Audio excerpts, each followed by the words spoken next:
Hi, this is Gese Michael Roach, and I would like to give you a background on the fundraiser that we're doing. 50 years ago, exactly, I started as a student at Princeton University, which you can see here. And, after trying a few different subjects, I got interested in ancient Asian wisdom. And we were trying to find the ancient books of wisdom all over Asia. In the next picture, you can see one of the libraries that we found. This is in Mongolia. And this is a librarian in Mongolia. And we decided that we would try to save these ancient books all over the world. And we actually got some help. We got a grant from the Hewlett-Packard Computer Corporation. At the time, it was one of the largest computer makers in the world. And luckily, one of my ancient language professors at Princeton was also the professor of David Packard Jr., whose father founded Hewlett-Packard.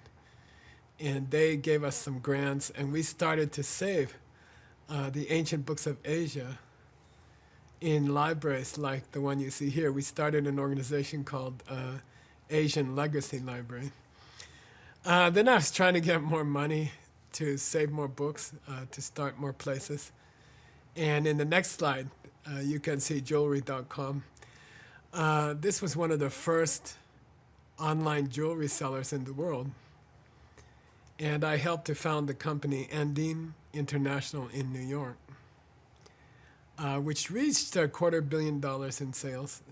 We became the largest diamond jewelry company in the world. And I used my profits to help save the ancient books, to pay people all over the world to find the books, to input the books. And we put them up for free online at Asian Legacy Library. And it was a really very successful. Warren Buffett bought the company in 2009. Jewelry.com was just one small part of the company. The name Jewelry.com cost us $20 million.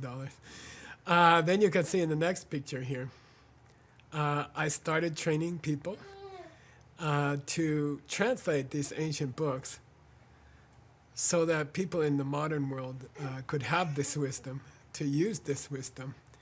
Because I had used it in building the jewelry company, and I had found that it was a great help in becoming successful. One of the fastest growing companies in the history of New York City. And so I was able to pay to start training translators to translate these ancient books. And then in the next, you can see a book I was asked to publish. I was asked to write a book by the largest publisher in the world, and they, Doubleday Corporation, and we called it The Diamond Cutter. And it became very popular, and it spread to many countries. I think it's over 35 countries now. It has been translated. Here you can see the mainland Chinese edition. And that book basically told people how to use this ancient wisdom to become successful and build their businesses the way I did. And that became very popular. In the next picture, you can see in Vietnam, this is not too long ago, a talk I gave. And I don't know, 3,000, here it's 1,500 people came to a talk. And I would give these talks every year all over the world in 20 different countries. And people got very excited about learning how to use the ancient wisdom to become successful in their life. And I started a company called Diamond Cutter Institute. So I just kept making new companies, new organizations to find this wisdom, to preserve it, to translate it, and then to share it around the world with other people.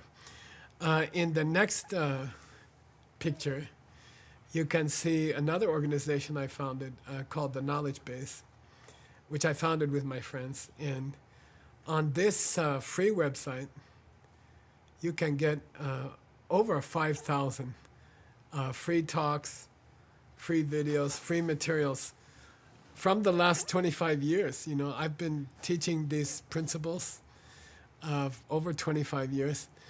And you can get online here, and for free, you can sit and watch 5,000 different lectures, different kinds of instructions, and it's very cool. Because of this work, later, as you see in the next picture, I was invited to the Congress of Mexico, and they gave me a PhD, honorary PhD, and you can see me under the flag with the strange PhD hat and giving a talk to the members of the Congress about these new ideas that we have from the ancient wisdom, which I first started saving at Princeton 50 years ago. In the next picture, you can see these kids are part of a program. It's called Green Stretch Pen, and there's over 20 million children in Mexico. They don't eat well. They eat too much fatty food. Actually, it's a lot of American food. And they get overweight, and then they have emotional problems. And the people at the Congress of Mexico asked me and my colleagues, could you start a program that teaches this ancient wisdom to the children and also teaches them how to get a lot of good exercise using stretch. We call it Green Stretch Pen, and it's a program which the Congress has approved for over 20 million children. And so eventually, I tried to move all these organizations to a small town in Arizona. This is where I grew up. And I was living here. This is called Sedona. It's a very beautiful place. It's near the Grand Canyon.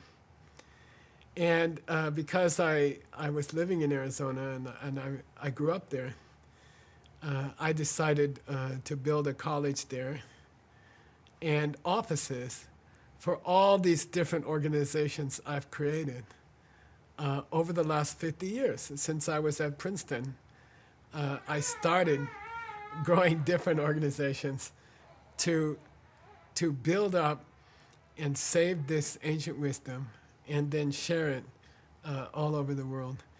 And now, you know, I'm almost 70 years old, and I'm looking ahead to the future.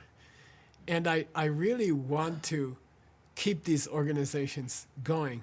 So what I've done is, you know, I've trained hundreds and hundreds of people. And in the next photo, this kind of shopping center you see in the lower part of the photo, it includes a lot of offices that we have purchased or we are renting. And there I have put these organizations. We have here the Asian Legacy Library, which saves the ancient books. We have here the Diamond Cutter Classics organization, these translators from all over the world who translate the ancient wisdom. We have offices here and support for projects like the one you saw in Mexico for 20 million kids. And then, you know, out of these offices, we create all the materials that you see in the knowledge base, which is over 5,000 free talks and free things online that you can use. And I really want these organizations to keep going into the future. I'm 70 years old. I've done 50 years of hard work to build these organizations. And I was trying to think of a way. You see, the organizations have two parts.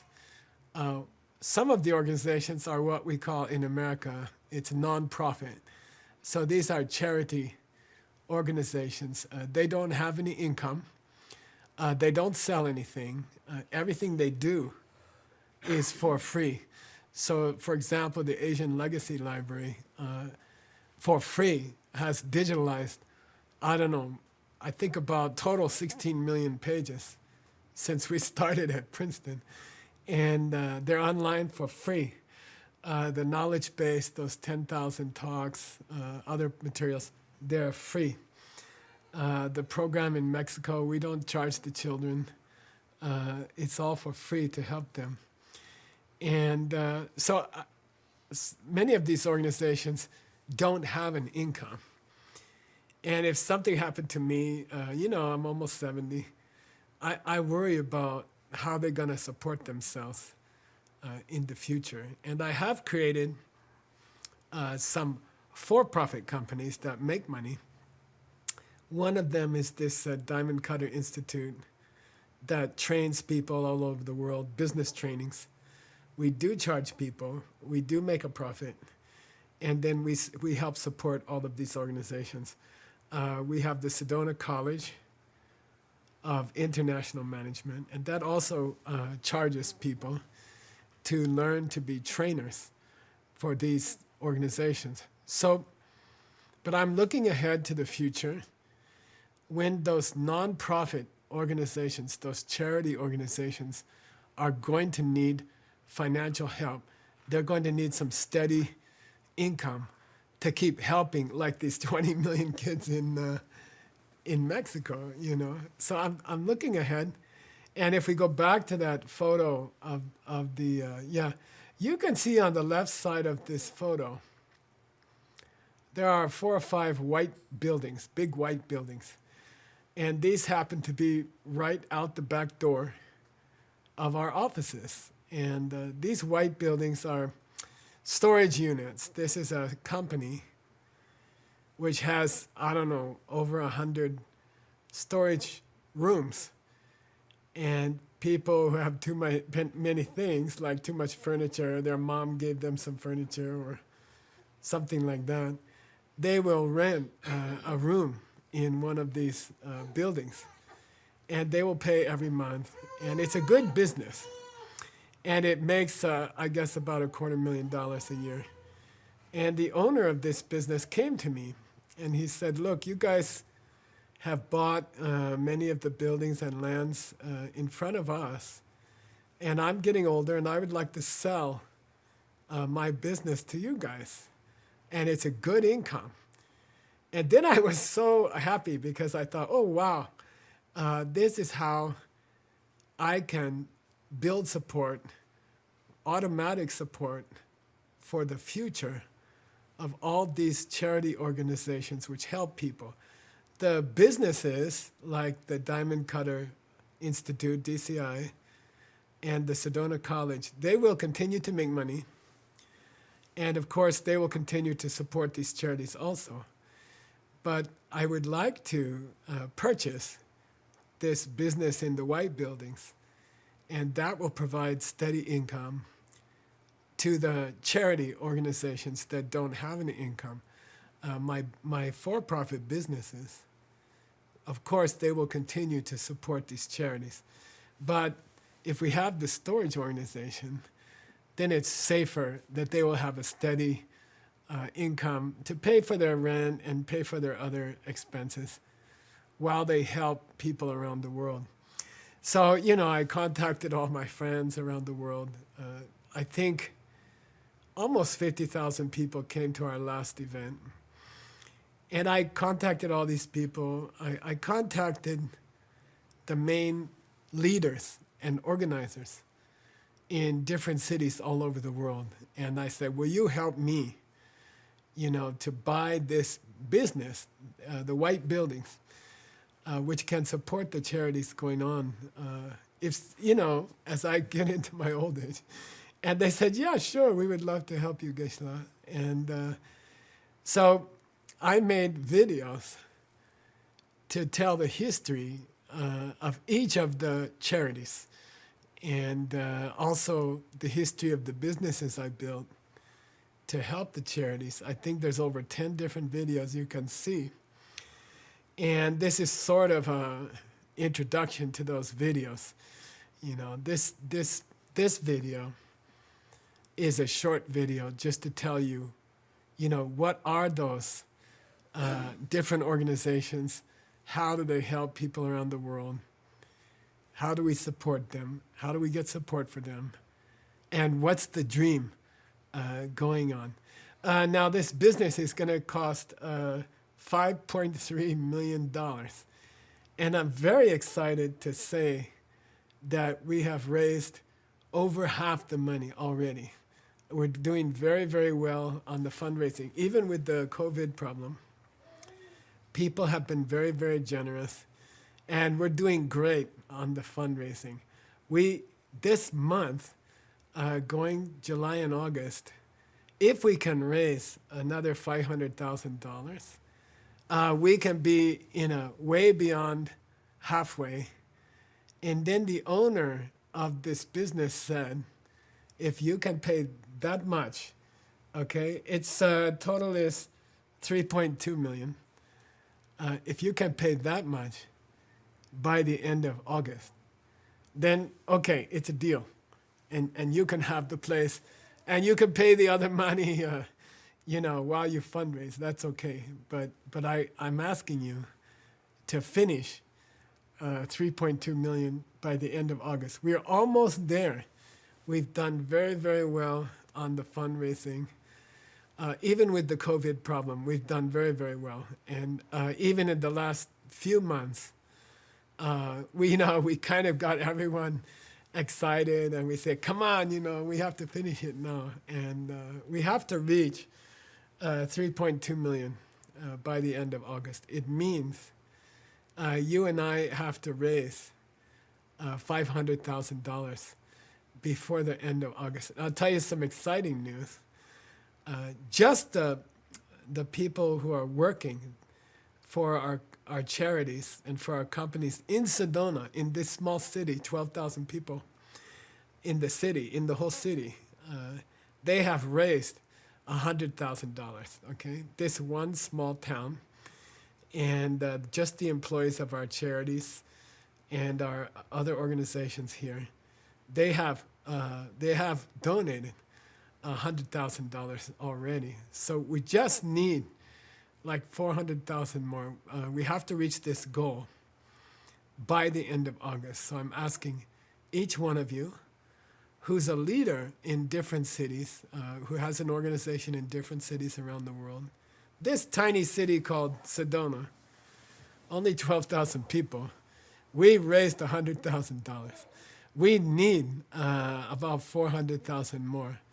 And we need you guys to raise it, okay? And you don't all have to raise 100,000, but try to raise as much as you can. Let's work hard up to the end of August. If we can raise the 400,000, which is a total of 500,000 by the end of August, then the deal is done. They're going to give us those buildings, and then slowly we can finish fundraising for the rest. So I hope you will look at all the videos we've made that kind of tell you the background of each organization. And then I hope you will help us to raise the funds to buy this white buildings. And then the income from that will help all of our charities who don't have their own income. And it will also allow the for-profit companies like DCI and SCIM, then we'll be freed up then we'll be able to donate more in the future. So thank you very much for helping to raise these funds, to buy this business, to help with the expenses of our charities. And if we work together, I know we can do it. So work hard and let's get it done. Thank you.